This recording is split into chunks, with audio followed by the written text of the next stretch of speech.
वलिल्लाहिल अस्माउल हुस्ना फदऊहु बिहा वज़रुल लज़ीना युल्हिदूना फ़ी अस्माइहि सयुजज़ौना मा कानू यअमलून। बिस्मिल्लाहिर्रहमानिर्रहीम वबिही नस्तईन सुब्हानका ला इल्मा लना इल्ला मा अल्लमतना इन्नका अंतल अलीमुल हकीम। रब्बि इश्रह ली सदरी वयस्सिर ली अमरी वहलुल उक़दतम मिन लिसानी यफ़क़हू क़ौली रब्बि इग़फ़िर वरहम अन्ता खैरुर राहिमीन। यक़ूलु सुब्हानहु व तआला फ़ी मुहकमि तंज़ीलि हुवल अव्वलु वल आखिरु वल ज़ाहिरु वल बातिनु व हुवा बिकुल्लि शैइन अलीम। स्टूडियो इस्लाम में आप सारे भाइयों का बहनों का तहे दिल से इस्तक़बाल करते हैं। अल्लाह से दुआ गो हैं कि अल्लाह ताला हमारे इस प्रोग्राम को कामयाब करे और इस प्रोग्राम में जो कुरान हदीस की बातें बताई जाती हैं उस पर अमल करने की पहले हमको तौफ़ीक़ दे, फिर आपको भी तौफ़ीक़ दे। इसलिए कि हम पहले कहते हैं उनको सुनकर आप अमल करते हैं, वरना तो अल्लाह के यहाँ सबके लिए तौफ़ीक़ की दुआ की जाती है। अल्हम्दुलिल्लाह। आज हम अस्माए हुस्ना में से कुछ नामों का इंतखाब किए हैं जो सूरह हदीद के अंदर अल्लाह ताला ने इरशाद फरमाए। ये 4 नाम कुरान मजीद में एक ही जगह इस्तेमाल हुए हैं। फरमाते अल्लाह ताला हुवल अव्वल वल आखिर, अल्लाह ही अव्वल है, अल्लाह ही आखिर है। वल ज़ाहिर वल बातिन, अल्लाह ही सबसे ज़ाहिर ऊंचा है, अल्लाह ही सबसे गहरा है। वह हुवा बिकुल्लि शैइन अलीम, वो ऊंचा हो कि गहरा हो हर चीज़ का जानकार है। लिहाजा ये चारों लफ्ज़ कुरान में एक ही जगह इस्तेमाल हुए हैं। अब इसके माने पर गौर करें। अल अव्वल, पहला, जब कोई नहीं था तो वह था। सब उसके ईजाद करदा हैं, उसके पैदा करता है। अल्लाह से पहले कोई तसव्वुर ही नहीं किया जा सकता कि उसकी शुरुआत कहाँ से हुई, पहले वो क्या था, बाद में क्या हुआ। जैसे कि कुछ लोग हैं, वो डार्विन वगैरह कोई है, कहता है कि इंसान की ईजाद बंदर से हुई। पहले इंसान बंदर था, उसके बाद होते होते होते उसकी दुम कटी। अब उसके बाद 4 पैर के बजाय 2 पैर से चलने लगा। जब उसकी खूब मश्क हो गई तो बंदर इंसान की शक्ल में बदल गया। हम तो बहरहाल बंदर की औलाद नहीं हैं, तो हर चीज़ की एक इब्तिदा होती है। वैसे इंसान सोचेगा कि भाई अल्लाह की इब्तिदा कहाँ से हुई, अल्लाह पहले क्या था, बाद में तरक्की करते करते आसमान बनाया, ज़मीन बनाया, फलां बनाया। ये सोचना गलत है। अल्लाह के ताल्लुक़ से तसव्वुर ही नहीं किया जा सकता कि अल्लाह भी कभी कुछ था और अब ऐसा है। पहले बेताकत था, अब ताकतवर हो गया, ऐसा सोच भी नहीं सकते। बच्चा माँ के पेट से पैदा होता है, बोलना कुछ जानता नहीं, बस हरकत करते रहता है, चीखता चिल्लाते रहता है। बड़ा होते होते बोलने भी लगता है, खाने भी लगता है, चलने भी लगता है, हंसने भी लगता है, समझने भी लगता है। और जब बहुत कुछ बड़ा हो जाता है तो सब स्कूल को भी जाने लगता है, पढ़ना लिखना सीख जाता है। इस तरह मरहला तरक्की करते करते एक स्टेज पर इंसान पहुंचता है। वो समझिए कि साहब पहला हुआ स्टेज उसके माँ से पैदा होने का, और उसका आखिरी स्टेज हुआ इस दुनिया से ख़त्म होने का, यानी कि उसके मौत का।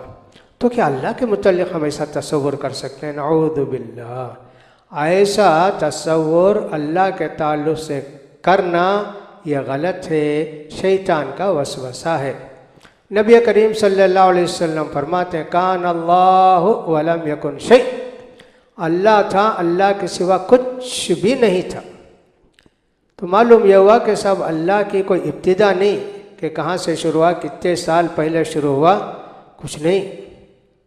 लिहाजा जब अल्लाह पहले था और आखिर में भी अल्लाह ही है, तो बंदे को चाहिए कि ऐसी ज़ात पर तवक्कुल करे, भरोसा करे कि जो पहले से है और हमेशा रहेगी। उसी से मांगना, उसी से लेना, उसी से दुआ करना, उसी से अपनी ज़रूरतों को पेश करना, ज़रूरतों को पेश करना, और उसी के सामने झुकना, और उसी के सामने। ये एक सिफत अल्लाह की कई सिफात को घेरे रहती है। मैंने कई मरतबे ये बात कही है और आज भी यही कहता हूँ कि ये एक सिफत का एक ही माना नहीं होता, बल्कि ये एक सिफत का कई मानी उसके अंदर घिर कर रहते हैं। तो ये अल-अव्वल के अंदर भी हुई है। वल आखिरो, आखिर का मतलब है सब ख़त्म हो जाएंगे मगर वो ख़त्म नहीं होगा। इसलिए उर्दू में कहते हैं उसकी ना कोई इब्तिदा है ना कोई उसकी इंतहा है। शुरू कब हुआ ये भी नहीं, ख़त्म कब होगा ये भी नहीं। ये दोनों सवाल ही अल्लाह की ज़ात के ताल्लुक़ से करना गलत है, इसका ख्याल करना चाहिए। लिहाजा अव्वल व आखिर अल्लाह ही है। ये अल्लाह की सिफ़ात में से एक सिफ़त है। अल्लाह के नामों में से अल-अव्वल एक नाम है और अल-आखिर एक नाम है। ये दोनों भी नाम हैं और सिफ़त पर दलालत करते हैं, यानी कि दवाम, हमेशा का, अबदी, हमेशा रहने वाले। सब ख़त्म हो जाएंगे लेकिन अल्लाह ख़त्म नहीं होगा। इसराफील अलैहिस्सलाम जो कि सूर फूकेंगे वो भी फूंकते फूंकते अल्लाह के हुक्म से बेहोश हो जाएंगे, या यूँ समझिए कि साहब वो भी इंतकाल कर जाएंगे। अल्लाह ही रहेगा, अल्लाह के सिवा कुछ नहीं रहेगा, कोई नहीं रहेगा जानदार। फिर अल्लाह इसराफील अलैहिस्सलाम को ज़िंदा करके फिर फूंक सूर फूंकेंगे तो एक एक एक एक उठेंगे। इब्राहिम अलैहिस्सलाम, मूसा अलैहिस्सलाम, इनको पहले उठाया जाएगा और उनको जन्नत का जोड़ा दिया जाएगा इब्राहिम अलैहिस्सलाम को। और मूसा अलैहिस्सलाम को अल्लाह के रसूल कहते हैं मैं देखा तो मूसा अलैहिस्सलाम अर्श का पाया थामे हुए थे। अल्लाह अकबर।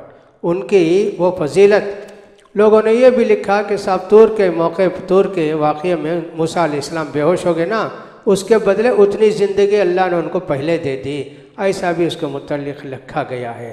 तो ये दोनों नामों को याद कीजिए, अव्वल और आखिर, और इसके माने को खूब अच्छी तरह समझ लीजिए कि साहब अल्लाह के मुतल्लिक़ इस तरह का ख्याल हम कर ही नहीं सकते कि अल्लाह कभी नहीं था बाद में हो गया, या कि अल्लाह पहले छोटा था बाद में बड़ा हो गया, या कि अल्लाह ताला पहले बेताकत था अब ताकतवर हो गया।